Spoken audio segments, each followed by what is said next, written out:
Senhor, Pai amado, fala conosco nesse momento. Graça e paz, meus irmãos. Hoje o tema da pregação é Naamã, que se encontra em 2 Reis 5. Lemos: E Naamã, capitão do exército do rei da Síria, era um grande homem diante do seu senhor, e de muito respeito, porque por ele o Senhor dera livramento aos sírios.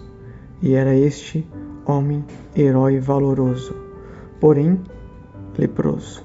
Naamã era um grande homem, capitão de um dos exércitos mais poderosos e temidos do mundo naquela época. O rei da Síria, Ben-Hadad II, que significa filho de Hadad, um deus pagão das tempestades, que nada mais é do que Baal, o deus cananeu e assírio. Naamã tinha tudo: ouro, riquezas, uma bela esposa, uma casa maravilhosa, mas lhe faltava 3 coisas. A primeira, humildade. Ele era orgulhoso, soberbo. Segundo, saúde. A terceira e principal, Deus. Ele não conhecia Deus, apesar de que Deus o conhecia.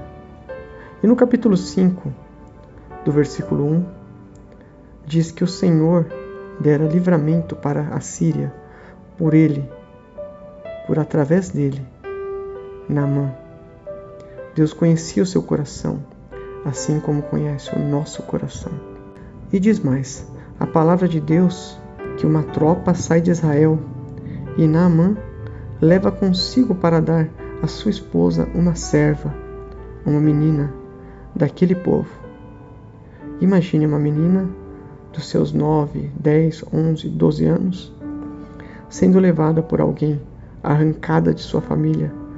Se não mortos pelo mesmo, ela teria toda a razão de estar irada e querer a morte deste homem. E ainda, leproso, mais uma coisa abominável naquela cultura. E saíram tropas da Síria, da terra de Israel, e levaram presa uma menina que ficou a serviço da mulher de Naamã.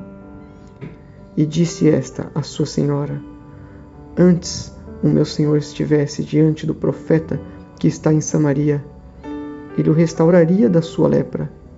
Então foi a Naamã e notificou ao seu senhor, dizendo: assim falou a menina que é da terra de Israel.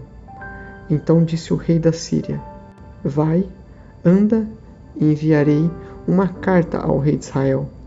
E foi e tomou à sua mão 10 talentos de prata, 6.000 siclos de ouro e 10.000 mudas de roupa. Até aqui lemos. A cura de Naamã. O que representa cada pessoa nessa história? Eliseu, o profeta de Deus. Eliseu tinha unção dobrada de Elias. Eliseu abriu o rio Jordão com a capa de Elias. 2 Reis 2:14. Eliseu sarou a fonte das águas de Jericó. 2 Reis 2:22-23. Amaldiçoou aos 42 adolescentes ou jovens malcriados que foram despedaçados por 2 ursas. Providenciou água a 3 reis e seus exércitos. Multiplicou o azeite da viúva de um dos filhos dos profetas. Ressuscitou o filho da sunamita. Tirou a morte da panela envenenada. A multiplicação dos 20 pães para 100 homens. Curou Naamã da lepra. Colocou a lepra de Naamã em Geazi, seu auxiliar. Fez flutuar um machado. Profetizou o fim da fome na Samaria, a qual também ficou livre da investida dos sírios. Devolveu-lhes a visão. Depois de morto, ressuscitou um defunto jogado dentro de sua sepultura.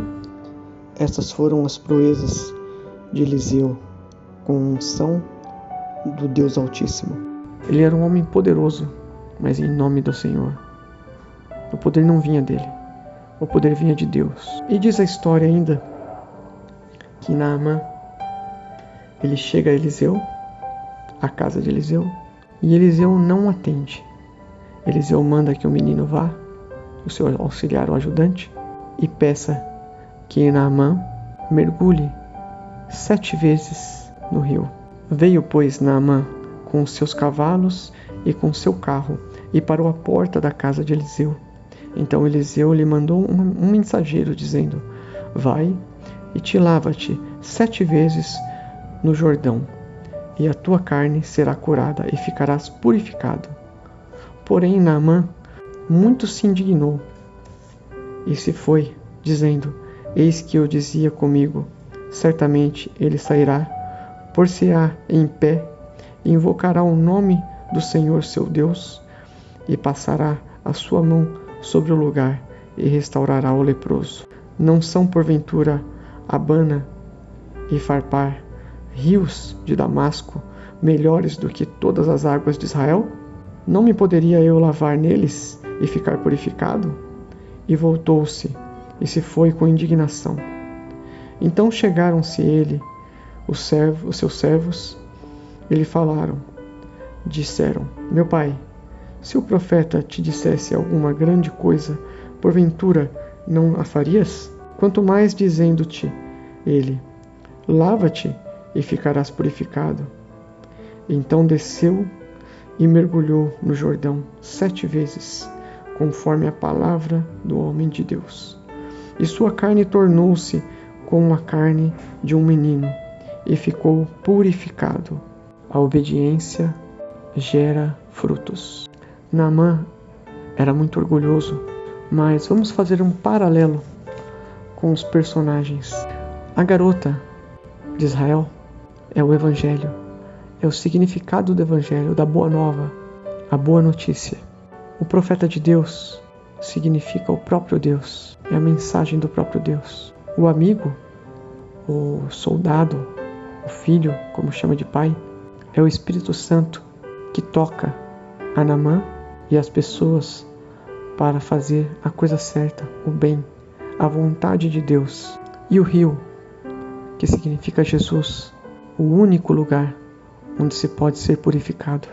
Mas não acaba por aí.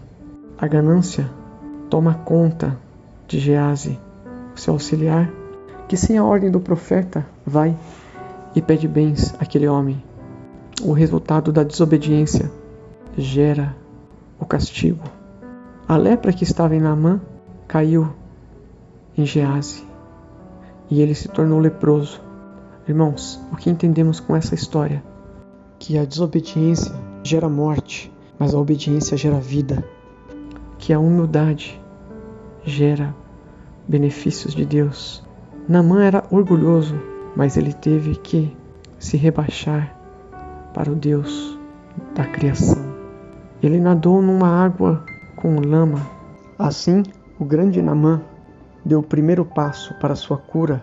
No primeiro mergulho, foi deixando a soberba, a prepotência, deixando a falta de humildade, deixando o orgulho, deixando tudo o que ele conquistou.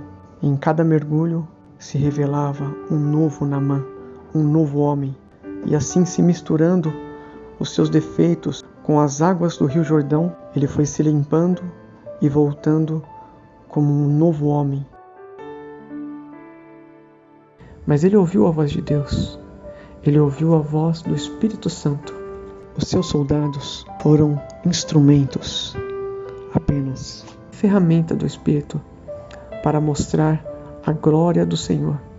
E no final de tudo isso, o que se pode dizer é que Naamã fez uma promessa ao profeta Eliseu, mostrando sua transformação. No versículo 17, disse Naamã: se não queres, dê-se a este seu servo uma carga de terra que baste para carregar 2 mulas, porque nunca mais oferecerá este teu servo holocausto, nem sacrifício a outros deuses, senão ao Senhor.